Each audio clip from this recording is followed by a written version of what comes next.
starting right away, focused on property. Titled, Your Island Home, Understanding Guernsey's Property Landscape. So please do welcome our experts up to the stage here now. Nick Paluch, Director from Savills in Guernsey.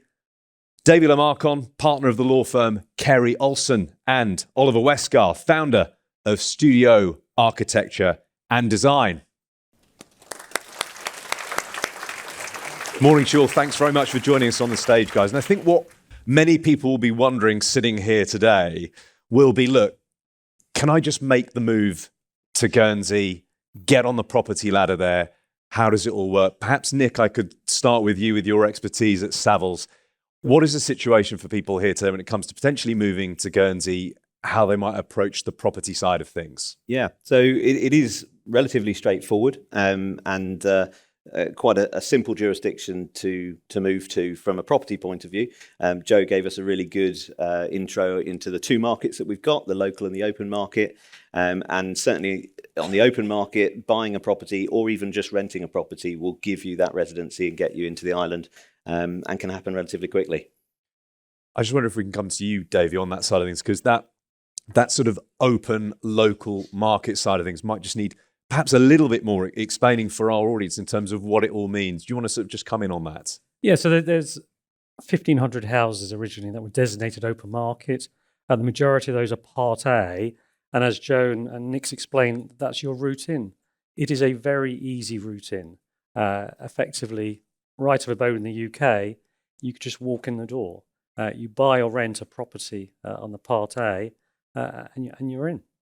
And actually, we were just talking, weren't we, before we started our conversation here this morning about what you described as a unique system in Guernsey. What do you mean by that? I think unique as in we are our own legal jurisdiction. We are small, we're nimble.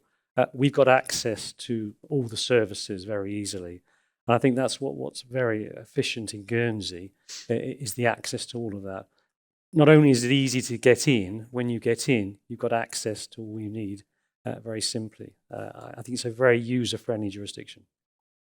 Oliver, let's bring you in now as the architecture expert here. Just tell us, first of all, what is it like being in Guernsey as an architecture expert? Because I imagine that is different in that role in Guernsey versus, for example, being in the mainland UK. Yeah, it's very different. I think, as alluded to, the big difference, as people will find talking about any aspect of moving to Guernsey, is the connectivity, the community feeling, and the fact that as an architect we get to work on a huge range of work. Whereas if you were in a bigger jurisdiction, and I've practiced in the UK and the EU in various countries, and it's a very, very different world practicing in Guernsey. Nick, I just want to bring you in here actually, because we have heard in the news in the last day or so, if we've been following the Conservative Party conference, that announcement from Kemi Badenoch about we're going to scrap stamp duty if we come back into power. Tell us a little bit about what the tax setup is, if you like, in Guernsey when it comes to property, stamp duty or anything like that. What do people need to know? Yeah, so I won't go into too much detail. I'm not a massive tax expert, but the property taxes are a little bit simpler. We don't have a council tax, but we do have a parochial tax, which is typically more cost effective than the UK. We have a similar tiered system of what we call document duty. It's effectively the same as what you call stamp duty over here. And it's banded so that the lower price thresholds are a lower percentage. But typically, again, it'll cost you less than it would to buy a property in the UK. David, don't know if you just want to come in on from a legal perspective on that particular point. Correct me on anything. And I think just picked up on the budget, I think over 1.5 million I think they were touting it sort of 12% in the UK. We've got a sliding scale of document duty, but we're down at sort of the average of sort of 5%. So it's considerably cheaper on the document stamp duty buying in Guernsey. Oliver, what about when it comes to, let's say, people are moving to Guernsey, they bought a property over there, but they want to make some improvements. They want to tweak things. They want to adjust things. They want some renovations. How straightforward is it to do that kind of thing in Guernsey? I mean, again, compared to other places I've worked, and I've been practicing Guernsey for 12 years or so, a completely different world to say how you would work in the UK, where it's a notoriously painful process to work with planning, for example. I think, despite the fact that as architects we like to grumble about our local planners, because why wouldn't we? Actually, it's a really good planning system. It's a very accessible planning system. I think that's probably the main thing that people can relate to. Is if you've got a problem, it's not a computer says no bureaucrat somewhere who's telling you it's a problem. It's a planning officer that you probably know. You can arrange quite quickly to sit down and have a proactive meeting together in the way that maybe things used to work, and then you can usually get to a solution.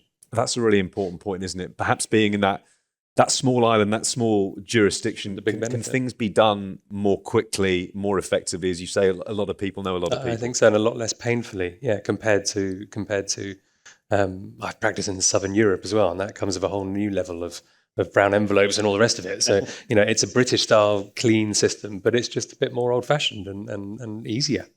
Yeah, more of a personal touch. Yeah. Did you want to come in on that, Nick? Yeah, I was just going to say that what was quite interesting recently, we had a property that was what we call protected, listed, and the buyers, prospective buyers, were looking at it through a UK lens, and they were worried about what it would mean for development. And actually, we were very quickly able to get straight through to the head of planning, and he said, "Yeah, I'll come out and I'll meet with these people," before they'd even made an offer. Before that, it was that easy to sort of get to the right people and to get the right answers. And when people are looking at property, we can easily loop them into to architects on the island and make sure that they've got the right advice. You do need the right architects. So, Of course. yeah. And I think you know one, don't you, Oliver? I think that's interesting, isn't it? Is it that personal touch, Davey, that sometimes set things apart? You talk about a thorough process, going to check, properties in person before, I's are dotted and T's are crossed. Yeah, no, very much. Buying a property in Guernsey, it's a much more detailed analysis. We have a very different system to the UK, for example, where they've got registered land, and it's a lot less focused. We still go on site. We meet with the clients, with open market residents. You know exactly the boundaries. You compare that with neighbouring titles. You look in historic title. So it's a very detailed process, and it's very hands-on. We meet with all the clients, and you describe the entire property and know exactly what you're buying. Do your clients like that Very much. hands-on process? I think very much, especially newcomers coming to the island. You want to know how the system works. You want to be sure it's a stable system, the secure system, and I think it is very much they love the process. I think very much so. They say that no, we're going on site. You're describing the properties. You're producing photos. You know exactly what you're buying. You've got a lot of parties that yes, they're popping over. They're not moved here yet. They want to buy as they're coming into the market, so they're not usually moved over yet. So it's a process that gives them a lot of information early on. And when they are thinking about moving over, how does that process go? How are those conversations? Because people here today might be thinking, well, how many visits do I need to make? How many conversations do I need to have, etc.? Yeah, it's bespoke to each person. You don't have to come at all because you can do everything now online, video, on that sort of basis. You can produce everything you need to. But if you come over, you tend to find parties have come over in the looking stage. But once they've found the property, and you've probably met them briefly anyway, you can do it all from a distance.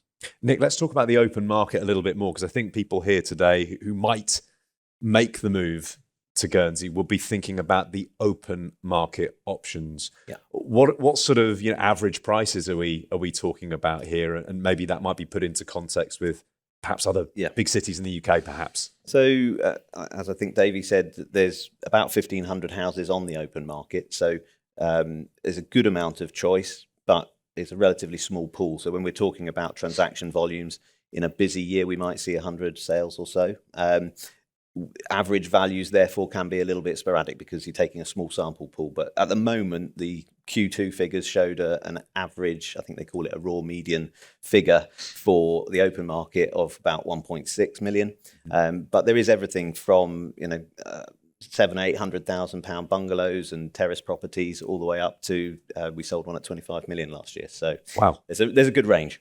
You sold one at 25 million last year. Can you describe to us a little bit more about what potentially, we know every house is different, but what does 25 million get you in Guernsey? So it was a small country estate, effectively. Okay. It was about 35 acres towards the west coast, so it had some nice views as well. And the house itself was a Georgian manor house with 5 or 6 cottages that went with it, and everything you'd expect, really, indoor leisure suite and all of that. Yeah, all the bells and whistles. Absolutely. I wonder, Oliver, can we come to you from an architecture perspective for those people here who haven't maybe had their boots on the ground in St Peter Port and the wider parishes in Guernsey? What can they expect from an architecture perspective, from how the different properties look? How would you describe that? I think it's a bit of a microcosm of what you'd find in the UK and Western France in particular. So we've got a really good solid stock of vernacular historic buildings, granite farmhouses basically and cottages. We've then got a good stock of the next era and the sort of Georgian, Victorian, more manor houses, and the urban environment is more like that. And then we've got a huge range of sort of when the boom in the 80s kicked in, a lot of sort of chalet bungalows and modern buildings, many of which are arguably not the best. So they're often a blank canvas. So there's a lot of taking those down and rebuilding a better, more contemporary building, and a lot of refurbishing the existing stock. Greenfield sites are pretty rare, very, very rarely possible, but most of it is on a site that's already established. And then we go all the way up to the super duper stuff, much of which is hidden away, whether it's a James Bond villa or that one, which I also worked on. Which you were what? Sorry, I worked on that one. Did you? A time Did ago. you? But that was when I just moved to Guernsey. Yeah. Wow, what an experience! And just tell us what your key sort of focus is, your key priorities are when you see a property and think, well, this is one for me to go in and get my hands on and focus on the architecture and the renovation side of things. What are you thinking about? Oh, simply the client's brief. I mean, that's the fundamental. We don't go in with a preconceived... You had that personal touch. Yeah, exactly. But we don't go in with a preconceived idea of it. It's all about a response to the client's brief, whether that's budget, scale, or style. Ultimately, that's what always drives it. So, from my point of view, my practice is about quality, certainly, but that doesn't necessarily mean expensive. It just needs to mean you need to care about what you want to achieve rather than not really care about it. Okay, we've heard a bit about the architecture side of things and indeed how the open market is looking. Davey, what do people need to know if they are thinking about making the move? How does that sort of process play out? What are the key things to be aware of? I think, as we've said, it's an easy jurisdiction, and then there isn't a big shopping list of things they really need. They come, they find a property, and then they get the right advisors onto it. So I think the thing is, it's the key. It is not a difficult system in any shape or form. They're going to the professionals to get the comfort and the confidence in it. We're a mature legal market. We've been doing this for a long time. The open market is if you've seen the last 30 years and how stable that market is. So I think there's no long list to be concerned about on that side. It's a mature market. Davey, I would add getting sort of pre-purchase advice as well to make sure you understand, because obviously every site, like anywhere, is different. The parameters are different. The legislation around that site is different. So getting pre-purchase advice, whether that's just a walk around with someone like me, I'm not saying we're the only ones around, but getting that proper advice and understanding what you're buying is probably key. That's an interesting point. So talk to the right people before you make that final decision. And what sort of questions should people be asking you? Because I suppose, buying a property in Guernsey might be, very different from buying it in cities in the UK. So what do you think are the key things that people would want to be asking people like you when they're walking around a potential site? I think you've done the main word. What's the potential? And if they want to develop a site, and that's not always the case. Often it's just a refurbishment. But if you want to develop a site, making sure you understand potential and limitations. But this is the same advice you'd give anywhere on the planet.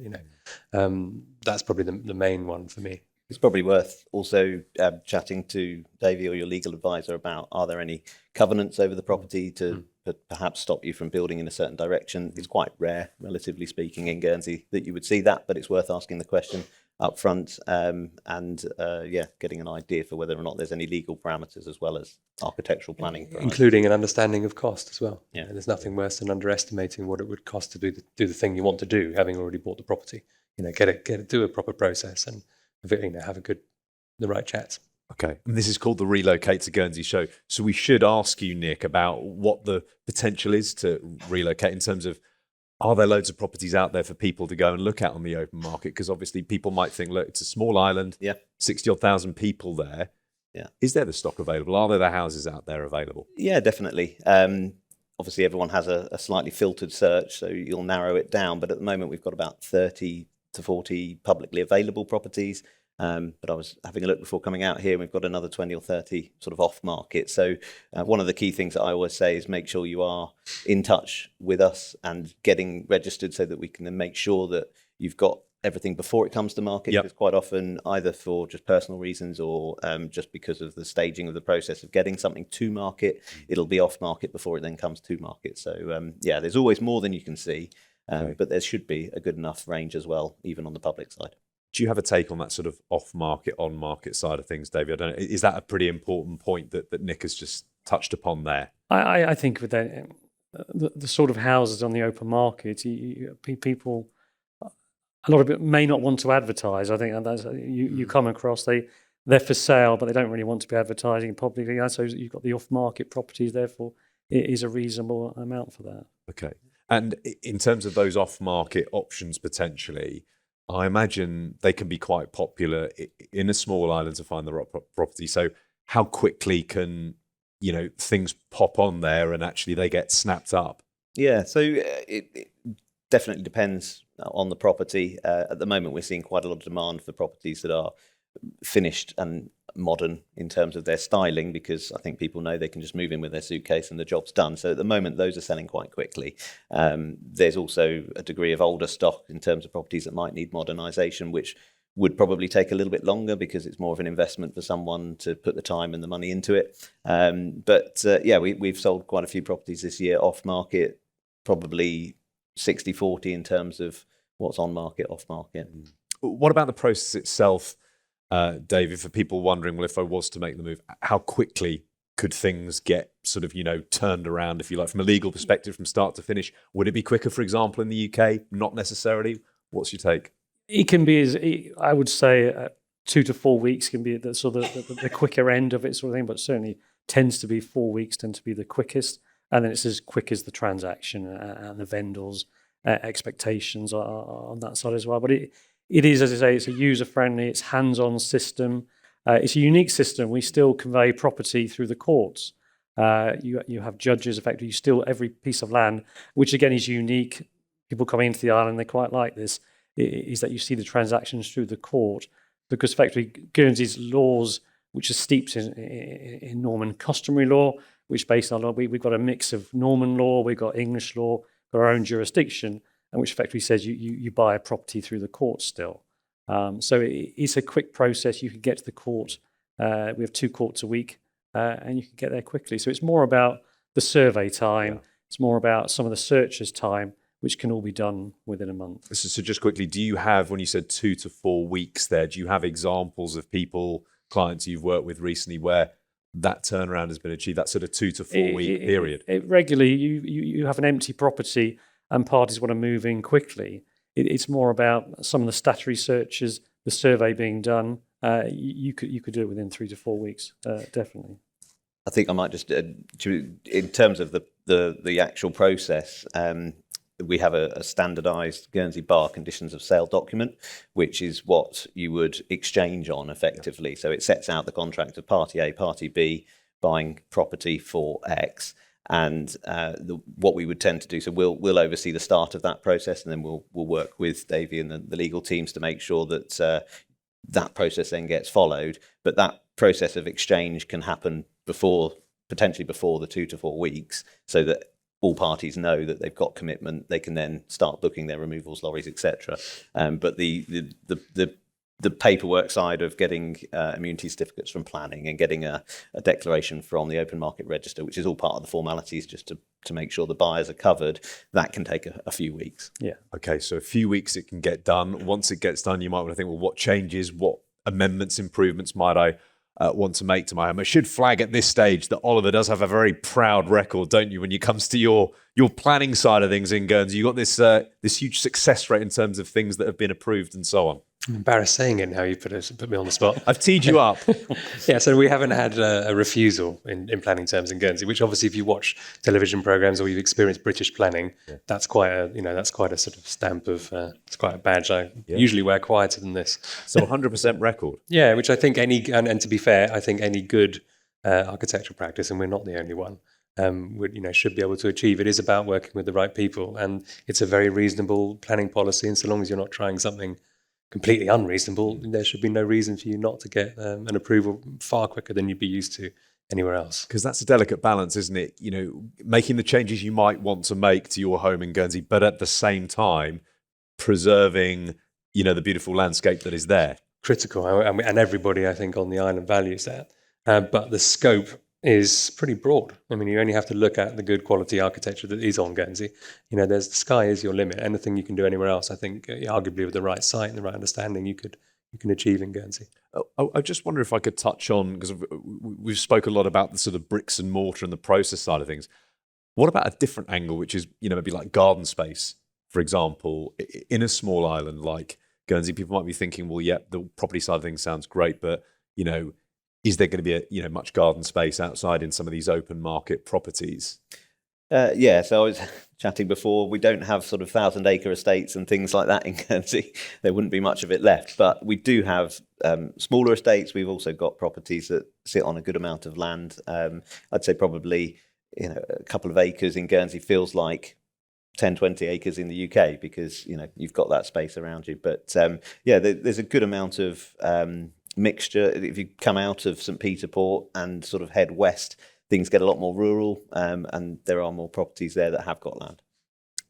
Do you have any take on that in terms of maybe the variety of different properties there and how they're sort of laid out, some of the ones that you've dealt with in your experience? Yeah, no, it's, Nick says this is south and west of the island. It's a lot more rural. You're seeing properties with, you're not going to get used to 10, 20 acres, but you can get 3 to 5, 7 acre properties. There's a number of those around, so it depends on the areas in the island, basically. I think the fact that we're surrounded by a beautiful coastline, you can feel like you've got a lot of space and open land around you, without actually needing to own all of that, which can come with benefits.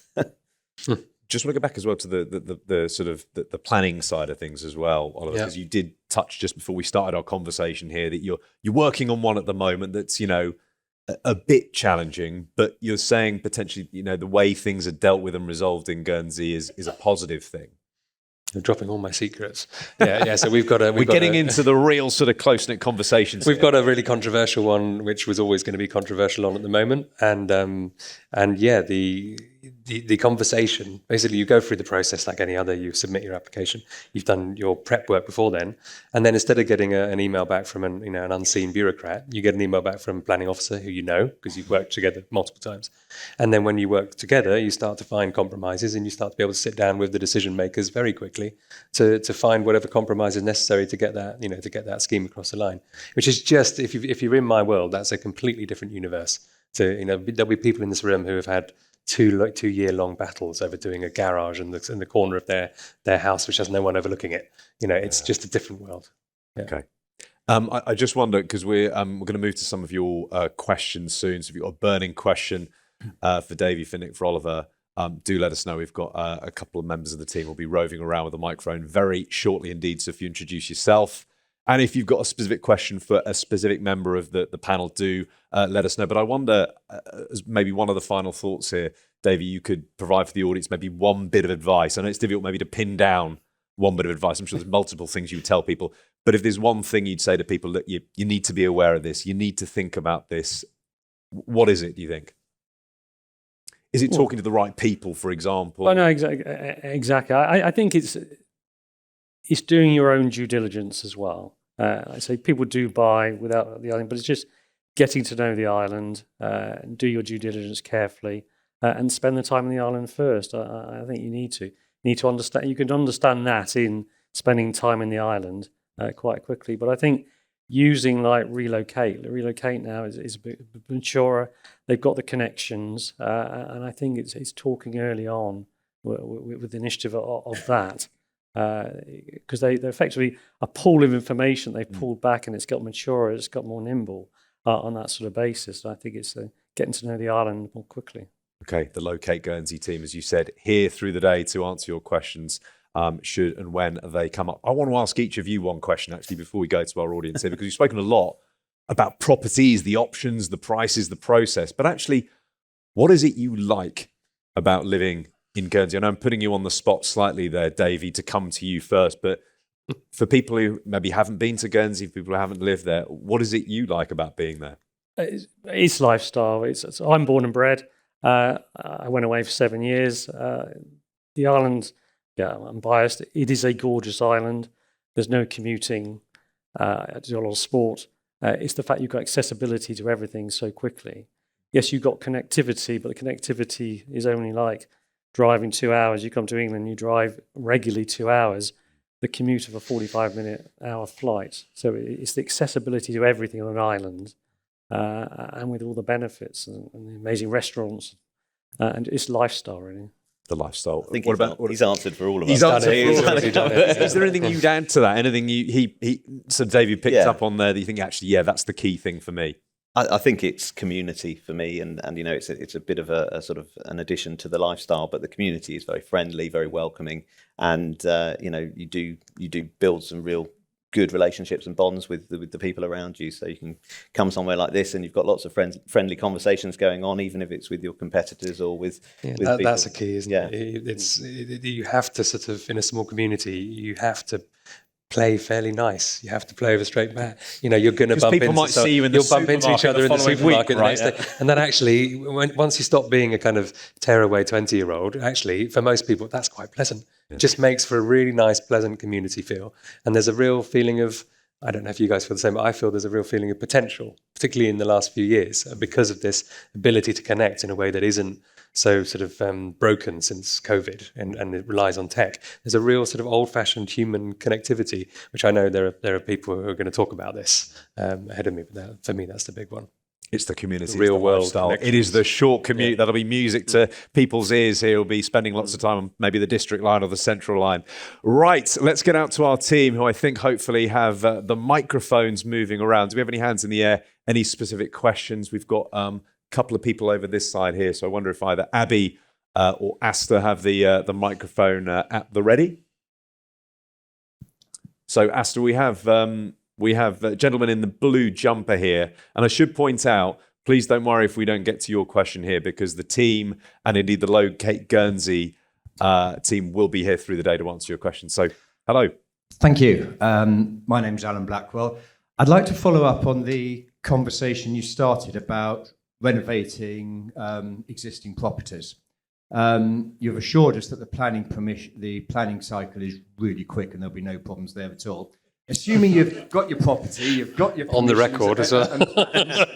I'm just thinking, what are the practicalities of actually doing the renovations? Many of us who've done them in UK will be familiar with the nightmare of getting hold of various trades, programming things, etc.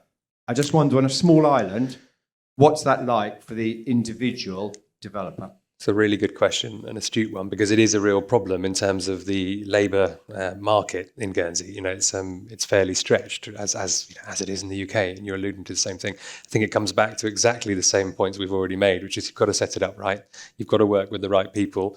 There are a number of building companies in Guernsey who have literally just celebrated their 100th birthday. So they've been around a while, and you actually know the individual. We know the individual project managers. We know the individual consultants. You're not working with just sort of alien individuals who turn up for that job. So, and again, I think it's a low litigation zone in all sectors, Guernsey, because you don't get into these big fallouts and disputes, because people do want to work with, even us, the contractors want to work with the architects regularly, because we'll be around for, 30 years of practice. So the whole organism sort of encourages a bit more accountability and reliability, I think. So not always perfect by any means, and I'm not promising it's always straightforward on every front. But I think in comparison to war stories that any of you might have from other jurisdictions, generally pleasant. Okay. I think I'd probably add to that, from a personal perspective, I've done a couple of property renovations, and I find that if you go to a sort of a main contractor over individual subcontractors, you get a much better outcome. And I know some people like to do their own project management, but actually I think particularly if you're moving to a different jurisdiction, it's probably a sensible move. And actually there can be economies of scale. Yeah. And the other point to mention is if there is something specialist, and again, 63,000 people, there are specialisms missing, or at least it's only one person doing it. It's not difficult to bring in a specialist from the UK or even Europe. So if you really do have to have a particular type of tile, you can bring them in. The options are there. Thank you very much indeed. Let's see if we can squeeze in one, perhaps even two more questions. Gentleman in the row behind. Hello. Hello. I think my question's for Nick specifically. My wife and I were in Guernsey this time last year, looking to explore open market rental as a sort of stepping stone towards a purchase. And we felt there was a very negative feedback from the agents in Guernsey that there were only 1 or 2 a year on the open market for rental. And they tended to be high spec flats in larger buildings that had been subdivided. I wonder if that's the picture that you have of open market rental. No, again, a good question, because we focused a lot on purchasing a property. There is a rental stock, but it is a bit limited. There is a bit of diversity within that, but I think as we're seeing, across the world, actually, there's a bit of a sort of shift towards people not wanting to buy property to let out. A lot of the property that does come to the open market available for rent happens because either they're sort of in flux, they don't want to sell and they just rent it for a couple of years. It's not actually a product that they've specifically chosen to buy to let. So that can make it challenging. There is more than a couple a year. There's probably a couple of dozen a year. It's still not a huge number, but they are out there. They just don't tend to typically stay on the market for long, or indeed even come to the public market. So it's back to the old adage that I know Mark will probably say. Act quickly. Got to act quickly and get in touch and stay in touch. Keeping in touch with the right people. Thank you very much. One more quick question, then we'll move on. It's a great discussion to have. Far side there, Asta. We're working you hard on that microphone. Gentleman in the second row. Thank you. A question about the open market and the local market. I think we understand what the two markets are and what's available to us. But my question is, how do those, if you can help, how do those markets come about? We hear there are 1,500 properties possibly on the open market. Is that growing? Does that grow? And politically, I mean, is that very stable? Is that ever likely to change? Because if it does change and everything goes to the local market, then obviously that will impact on property prices and our futures, etc. Thank you. It's interesting because the government has looked at that quite recently, that they're always looking at that on that basis of keeping that market stable. You have lost some houses on the open market for reasons of properties merging. There's certain rules where you can lose a registration, but they've also brought in new rules which they're looking at the moment of trying to add, but they're trying to keep it a stable number on that sort of basis, and there's different reasons why it can go slightly up and down for those reasons, but it's a priority, I'd say, for the government, ensuring stability on that basis. Yeah. I think it was originally set at about 7% of overall property stock would be open market. And I think the intention is to let it slightly, very slowly increase. Yeah, it might be a little bit. Partly because they've lost some to get it back to its levels. Really. Yeah. Thank you very much for your contributions. Thank you for the questions as well. And I should stress that the team will be here, our experts, through the day. And I think the details, hopefully we can bring them up on screen for you as to what particular stand Oliver, Nick and Davey will be at. If you've got further questions, let's keep the conversations going. Find out as much as you can about Guernsey through the day. But in the meantime, Oliver, Nick and Davey, thank you very much indeed for your contributions.